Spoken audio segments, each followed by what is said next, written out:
Every morning when I look at which lesson it is, I'm so happy because it's this lesson today.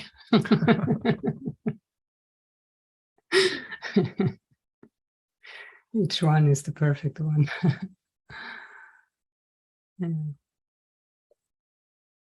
Yeah, today we have 287.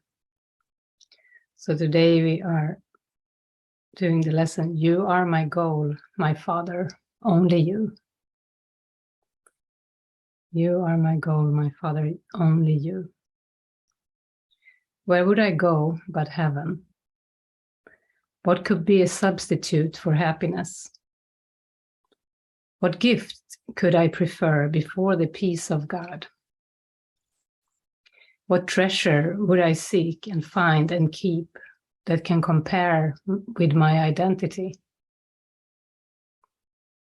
And would I rather live with fear than love? I will read this again. Where would I go but heaven? What could be a substitute for happiness? What gift could I prefer before the peace of God? What treasure would I seek and find and keep that can compare with my identity? And would I rather live with fear than love? These are all excellent questions to be with, to ponder, to sink inward with, inquire. You are my goal, my Father. What but you could I desire to have? What way but that which leads to you could I desire to walk? And what except the memory of you could signify to me the end of dreams and futile substitutions for the truth? You are my only goal. Your son would be as you created him.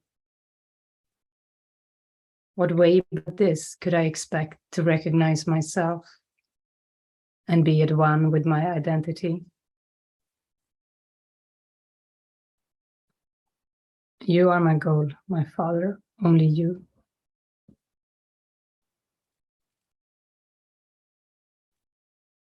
We'll take some time with this.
So we can lay aside any ideas of God.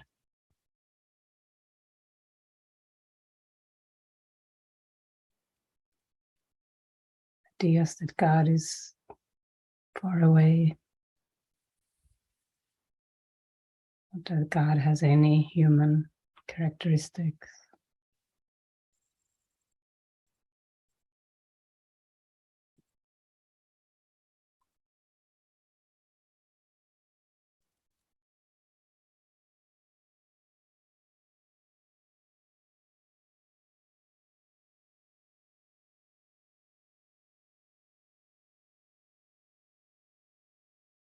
Could even ask what are you?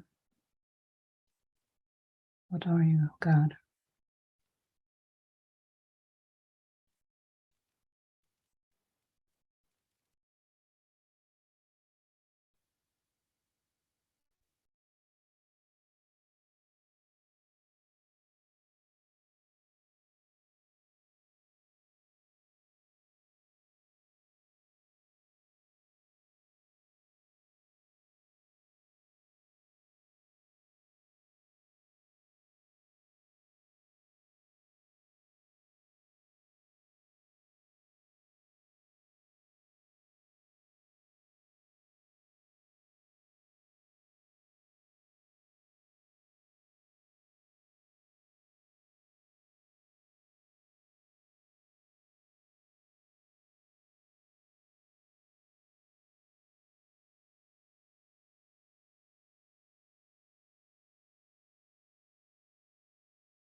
can release our own ideas and plans.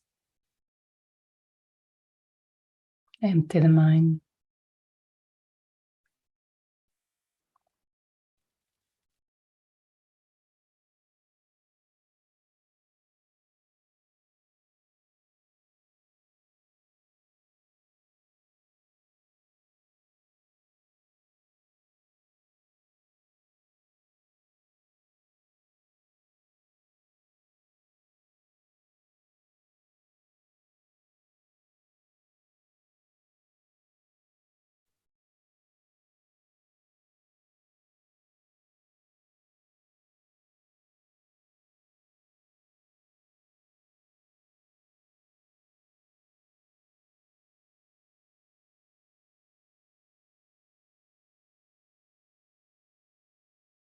So we can come back here to each other in the room.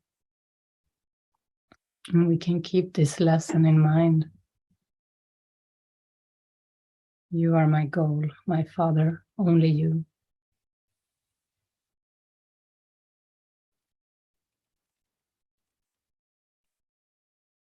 What a prayer.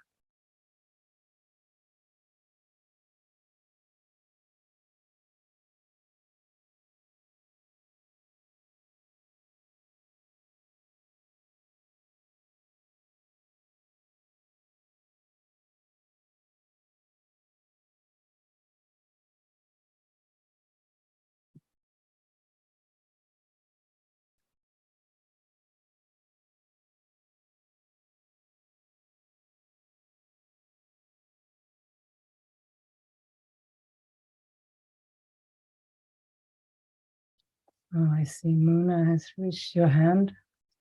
Hi, Muna. Yes, good morning. Good morning. Yeah, I put my hand up because I was feeling very activated, and I'm realizing, Spirit asked me to put my hand up, and I thought my retort was, "Oh, it's too early. They haven't asked. There's objection." But I'm noticing when I just, listen and follow without the retort, the activation comes. And it's what I used to still feels from this end, like fear, the fear of being exposed or embarrassed. But actually, it's Holy Spirit's activation, and I'm delighted with that. It feels like another beautiful lesson. I'm finding these lessons super powerful. They are exposing intense darkness. There's no doubt about it. You've seen it. I've shared it with you. But yesterday was like super hard, super difficult, because I did expose this belief in shame, this feeling of intense, dense, dark, black shame. But the thing with shame is always what Jesus says in the Course, you are drenched in shame, or something like big thing. You're drenched in shame, or you're wrapped in something like that. Made me realize it's the ego's foundation. If Jesus talks about it in these big words, it's the ego's foundation. So I was determined to get through it. And it was debilitating feeling. And I was reading a lot because I wanted shame shifts as well, in feeling, in texture, and I was reading intensely about it. And it's mostly the hiddenness, the hiding from myself. It's how I dissociate. It's how many people with trauma dissociate, and that became clearer and clearer to me. And right at the end of the day, I was reading a diary, someone who says about shame, it's you and you alone who are this bad. I am alone.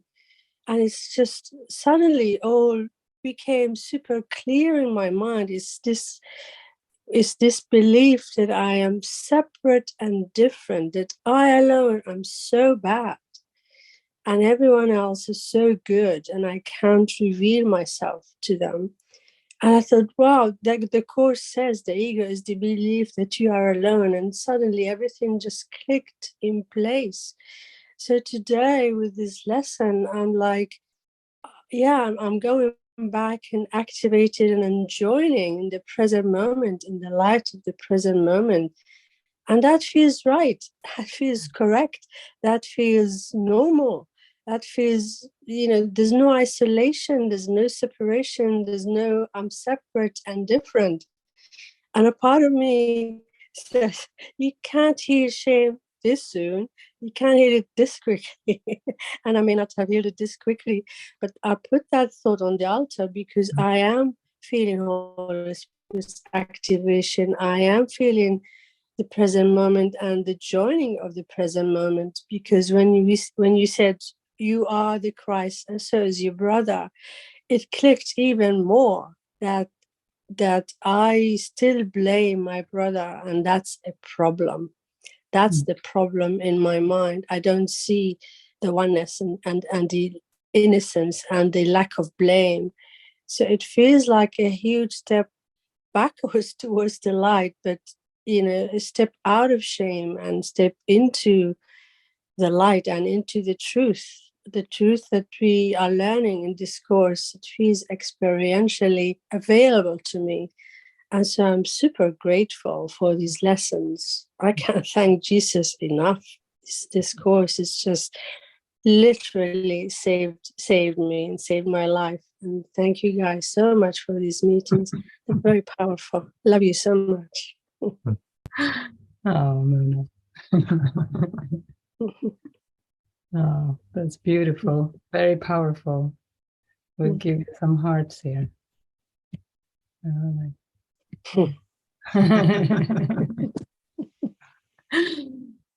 that's beautiful. Yeah, when but now can you release all shame, So it's not arrogant to say, oh, I feel like you released all the shame. It is natural, like you said. It's unnatural to stay stuck. Yeah. And in the aloneness. Yeah. The belief in aloneness. And that, like you said, often it's that belief that you're the only one that is alone and everybody else got it together. But I think the human condition, again, is aloneness. It's belief in separateness and billions of separate little characters trying to figure it out. But we step back into mind, into Christ's mind, and we don't need to believe in the screen and in separateness. Yeah. And then we are prompted, like you, to put the hand up, and the ego is a little judge again, the one on the shoulder do that with, and because we shouldn't judge it. Prompts are not to be judged, they are to be followed, and joy follows following prompts. So, thank you. Beautiful.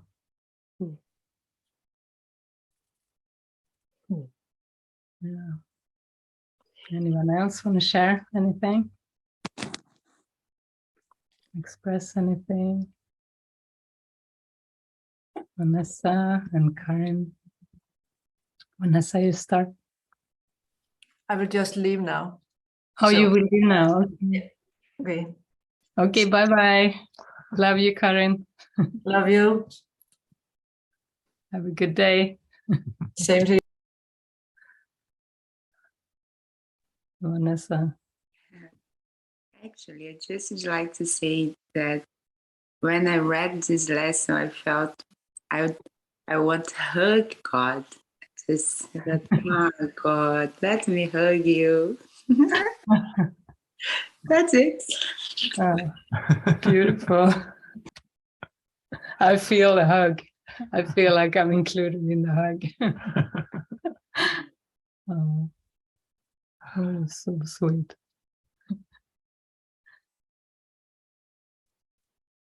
Mm.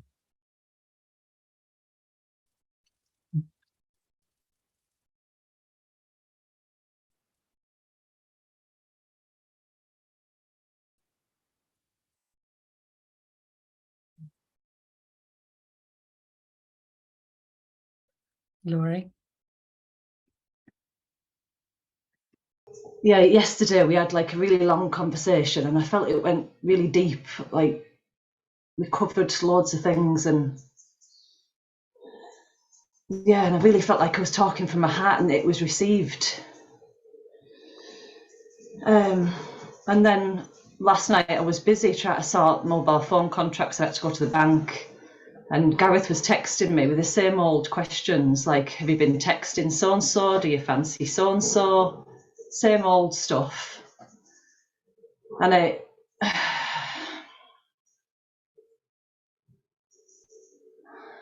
yeah, and I do get caught up in answering those questions. But at one point I said, are you going to ask me again? Are you really going to ask me again? Because what you're saying is that you've asked me and that I'm lying in my first responses.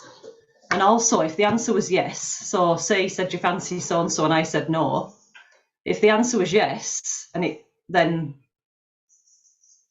you know, because he tried to say, well, it's just an opportunity for you to be honest and say yes if that's the truth. And I said, yeah, but if that's the yeah, if it was a yes, what are you even asking me for then? Because even in the questioning, please go away and look at your motivations for the questioning.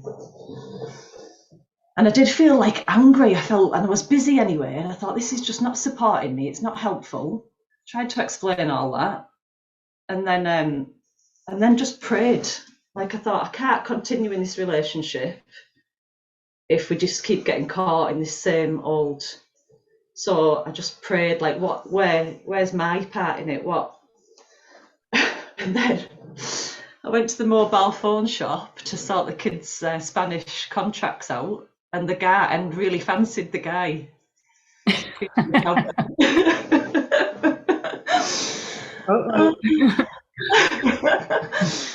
And then he was so helpful and so lovely. And then I got £20 off the deal, which was an even nicer bonus. But now there's all this fear. Like, I'm absolutely terrified to just sit down and say to Gareth, it's almost like that's what he's asking for, but he doesn't want the answer to be yes ever. And now there's this fear around expressing it.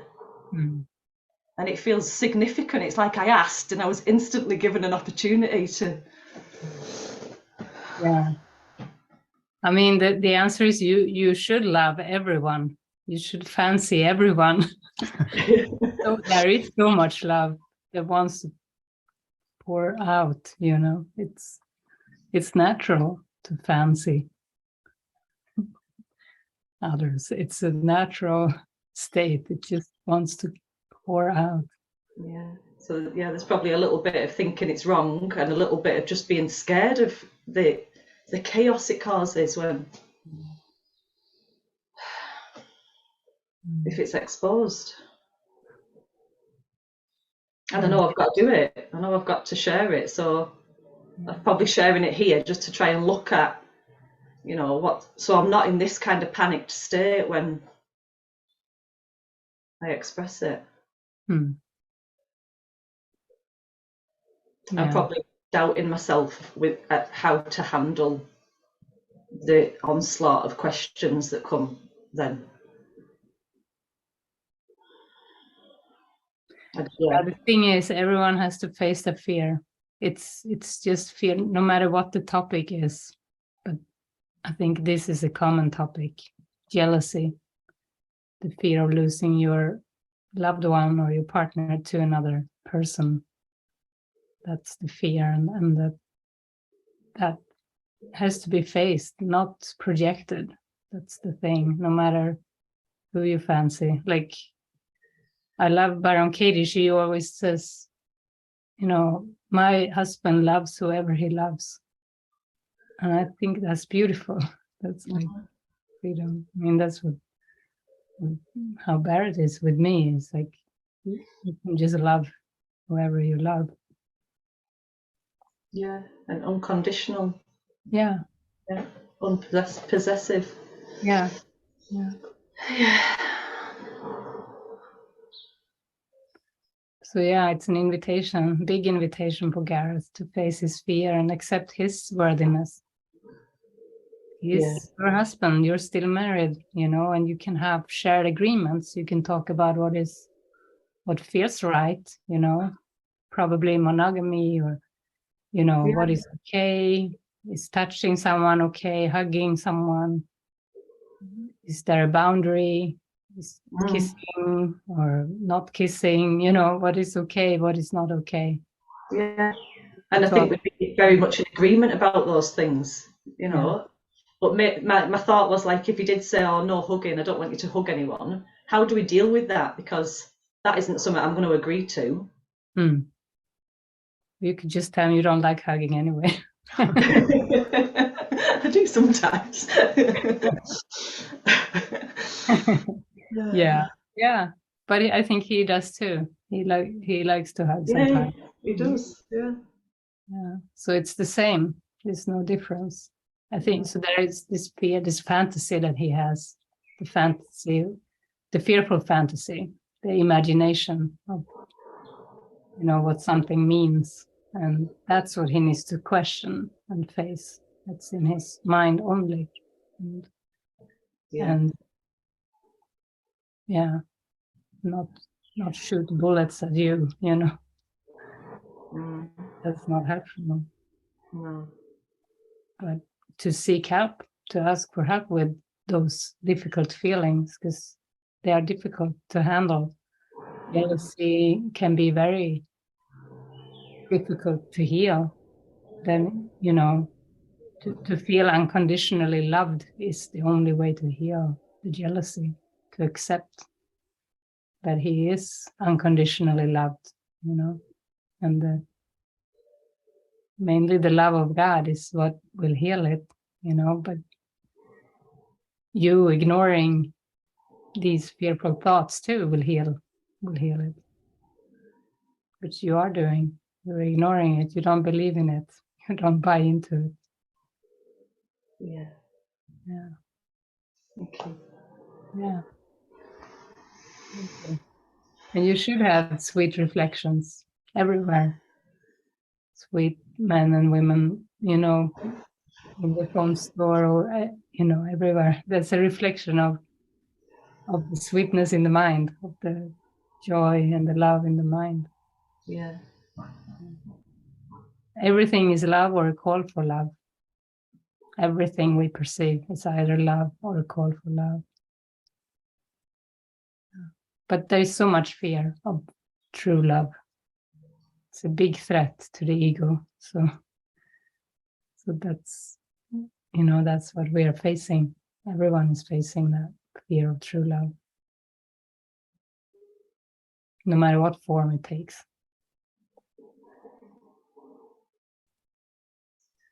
Okay. Thank you.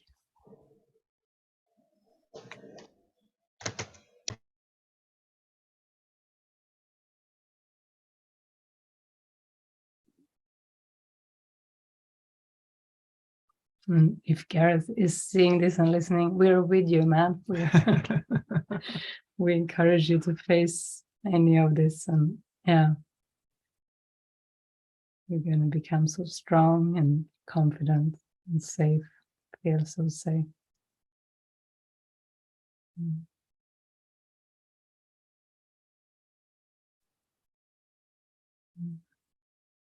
Anybody else?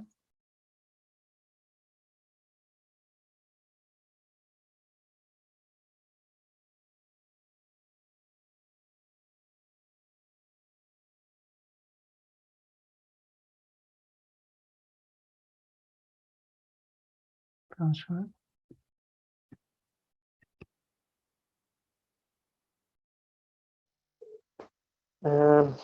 I just want to share.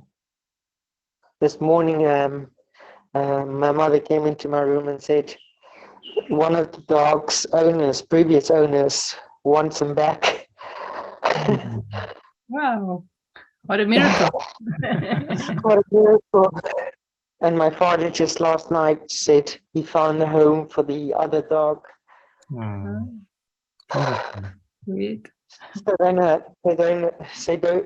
they don't have to die, or Mm. it's just a massive relief. Wow. That's beautiful. They just think, yes, in your prayers and everybody's prayers. There's a question I've been pondering about animals, and this is just a general question. Are animals also Christ, or are they some different level, or Well, that feels? no form is Christ. Christ is not inhabited in bodies. So it's beyond the form, beyond even the world is the Christ. Christ is mind. But yeah, loving the dogs, loving each and every one is a way to reconnect with Christ. So yeah. But animals are projections, as are human beings. They are projections. So animals are part of the one mind, Well, so to speak. no separate form is really so. Only mind is alive. Even Okay. Jesus says there is no life on the planet. So yeah, there is no life in form. Wow. But So as you yes. come back to that consciousness of truth, yeah, to love every living being, because there is a perception of living beings, and there is so much love, so it will just go there too. So yeah. Yeah, because they represent for me unconditional love, and that they truly are part of God, that all thinking, because they're so pure and they just want to join and love. They don't care, oh, look, whatever, they just want to love and join. So that's what I wanted to ask.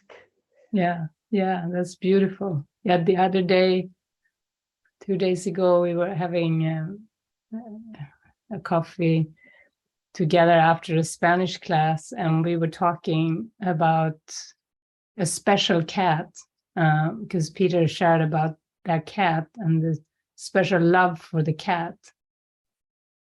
And I said, well, the cat isn't really special.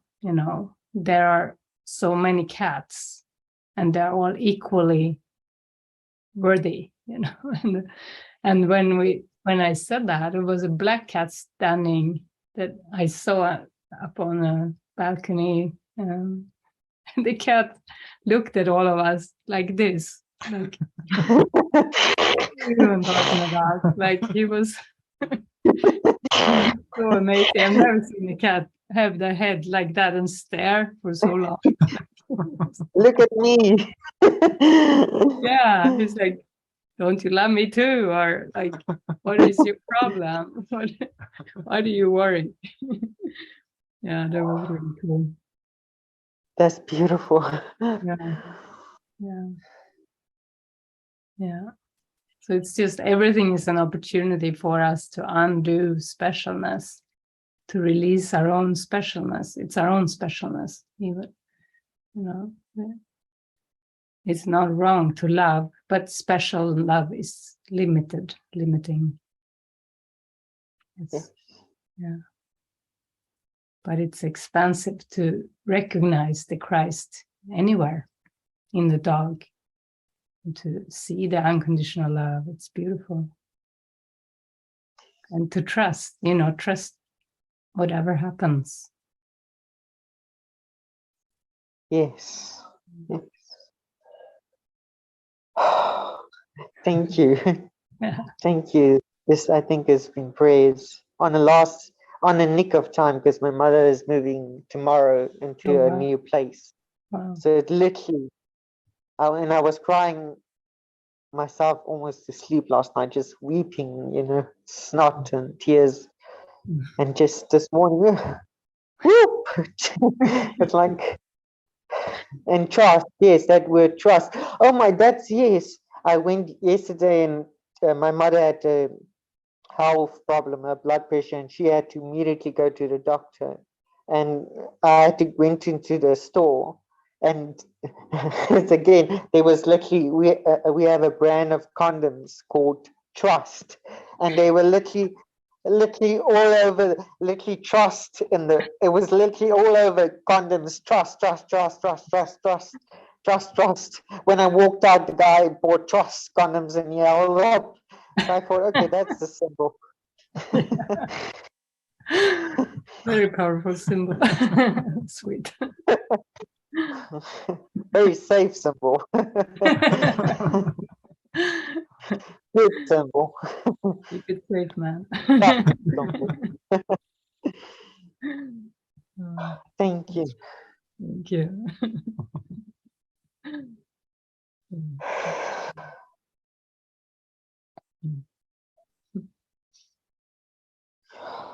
Well, that's it. You see the symbols of trust when you trust. Yeah.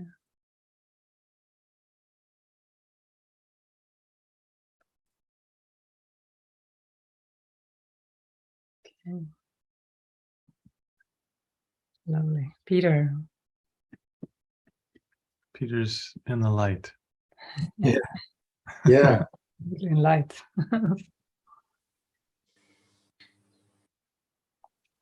Yeah, I stepped outside this morning and the birds were just so loud. So I've opened my windows again, and so I could hear them while I was sitting here. And the light's being reflected off the glass. Otherwise, that wouldn't have happened. It's in a different position. I can feel nervous about this. Listening to Laurie fancying the guy in the mobile phone shop. So yesterday I had a really strong, intense experience. I'd gone down to Vélez to get some food, but then I went into the Chinese shop and I went in to look for paint to paint with. And this young woman, at least half my age, walked past me, and I did a whole evaluation of her, what she looked like. And I realized that now. I didn't it all very fast, and kind of wasn't my type, so to speak. And then I felt this great desire to speak with her, and I felt really fearful. And so I didn't. And then it just kept going on. And then she had moved to another aisle, and I actually went to look for her. And then I just spoke to her halfway down. She was halfway down the aisle. I was at the end, and I just said, "Do you speak English?"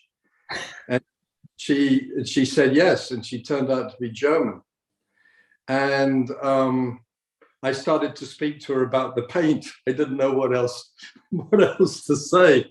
I just felt like I really wanted to speak with her, but it got awkward. And I realized that the confusion between, like, my heart was really open. I mean, her heart, I could only imagine that something was drawing us together. And she had a boyfriend or husband somewhere lurking around as well, which I saw later, but I didn't know that, and I didn't care actually at that moment. But I was really fearful, and I ended up just not saying anything, and it just dawned on me, and I was still thinking of her in the form, and I think that's what frightens me. And what I was seeing this morning, I was contemplating it, because it came back up when Laurie had shared. I really had this intense neediness or intense desire, whatever it is, but around her. that was frightening to me. And then I had all the guilt. I shouldn't do. When I was driving back, I was really agitated still, and I was going like, well, I'm almost like Solvay is standing next to me, and I'm feeling really guilty. But what I saw this morning was it isn't the form. It was a meeting of hearts. It was just whatever that was. I hadn't even seen her, and it was just a corner of my eye. I just had the sense of this person walking past me. And she spoke with me, but we both felt awkward and we just went our ways. I could have said something about nice to connect or open our hearts randomly or something. But I didn't think that at the time. I was more with this is wrong, or I noticed how that neediness, that lack in me, that's still looking out. It feels like that. A lot of it was that. Terrifying to me, because I don't want to come from that place anymore, and I have done a lot. I mean, I have felt this way a lot in my life, and sometimes I've acted on it, and a lot of the time I just felt wrong about it and confused. And it feels good to share it. I haven't spoken to Sol. It was late last night, and so yeah, it just felt good to. I think it was getting clarity about it. That feels like an enormous kind of lid has been taken off a pressure cooker somewhere. Okay, it's just my neediness. That's okay. I can be with that. I can. Bit shocking how intense it all was, or what all that was. It was so fast and sudden, and I wasn't expecting it, and I didn't. And I thought, okay, so is this part of not being with Solvay? And all these different questions were coming up, and afterwards. Well, it's good, Peter. I think when the focus and the goal and the purpose is healing of the mind, then to be very allowing is healing, to overcome inhibition and judgment and fear. And yes, you could have said, oh, this is nice to meet you. I feel our hearts open. You can allow to even say that, but with the guilt, yeah, it will feel awkward, the guilt and as if it is forbidden and bad to connect with a seeming stranger. Yeah. And so it comes to me that's what intensifies it. Is that it's that guilty secret. Yeah. I've had men try to strike up conversations with me in grocery stores and different shopping malls. And there are times when I feel, fine. I feel to talk to them. I respond. But there are also times when I don't feel like it. I feel they just try to flirt or try to get something, and then I just walk away. So I think, yeah, it's good that they dare to, and I think it's all for us to face whatever comes up in the mind.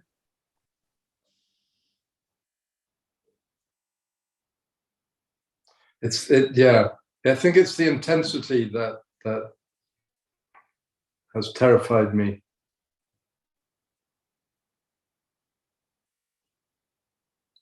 Almost uncontrollable. But I feel sure that it was a recognition. She seemed very gentle when we spoke. It felt like a recognition of something of another level. And when I think of it like that, I notice this intensity goes down to, okay, there's nothing to be done, really. It's just something yeah, beautiful. I mean, my mind said afterwards she was really beautiful, and then this morning I had forgotten about it, and this morning I realized no, it wasn't. She was beautiful. Her form wasn't beautiful. I was trying to do that in my mind.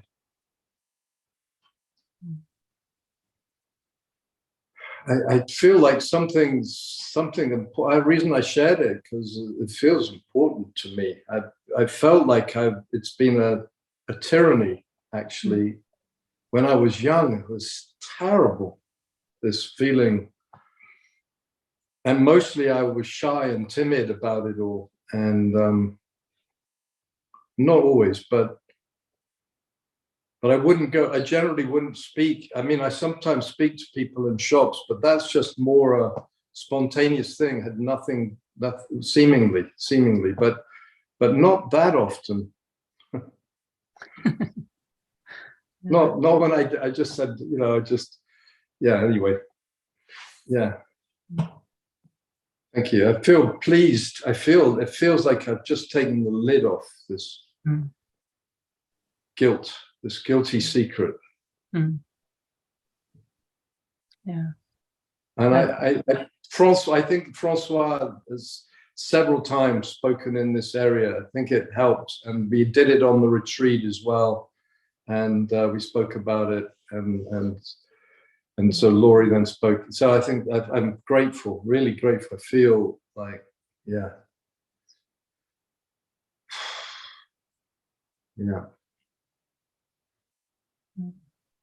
Thank you. Thank you. Thanks for sharing.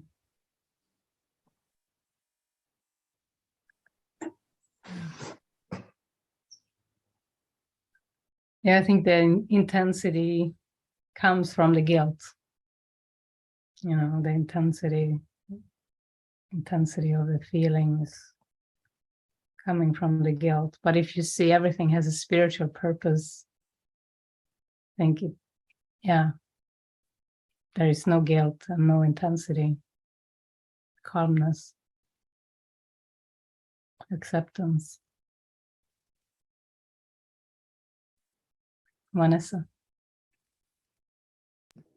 Just because speaking about connection, guilt, yesterday I had an experience. I was walking and then I saw a homeless, and immediately came to me to smile at him. But I judged, and then I judged, no, maybe I just wanted to smile because he's a homeless. And then I felt, this guilt, like to feel different from him. And then I kept smiling. Then he just say, hey. And then when I look at him, he just had a beautiful smile, smiling in his face. Then I said, oh my gosh. And then, yeah, that's it. And then we just smiled. It was so beautiful. I said, oh, Jesus is amazing, isn't it? Yeah, it's beautiful. Spontaneity and allowance. Yeah. All our concepts would just narrow us and confine and, judge. But allowance is key. Spontaneity.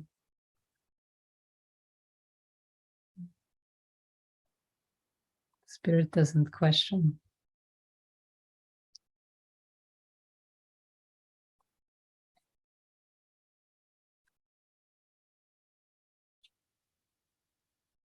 Beautiful. What a beautiful sharing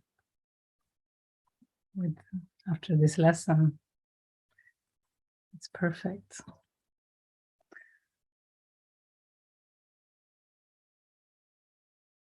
Thank you so much, everyone.